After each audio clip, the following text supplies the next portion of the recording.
What's up guys, Mikeyfix here, and today I'm turning this dead birch into some boards to hopefully build some stuff with.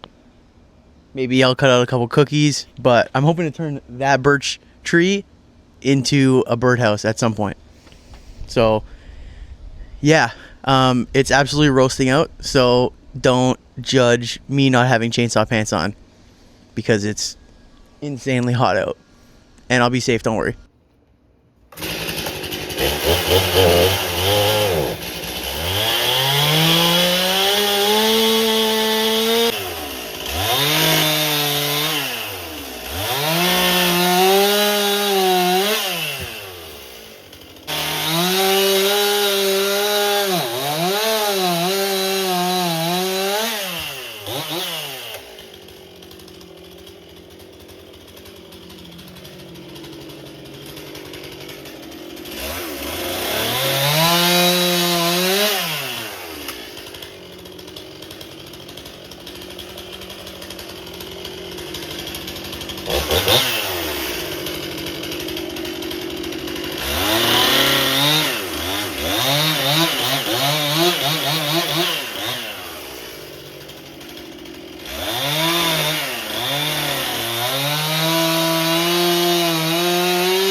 Okay, after a lot of sweat and an overheated phone where you weren't able to see me cut the rest of this, I got a nice big chunk out of the core, and then a little stump, and then a little cookie for a later project, which you guys will see, and just a small little board. So yeah, I think that'll be it for this video because it's roasting. I don't want to mill any more of this lumber yet, but just like, subscribe. Stay tuned for what I'm going to end up building out of this. And yes, if you're wondering, these are Green Patch Safety approved Crocs. Check you guys in the next one.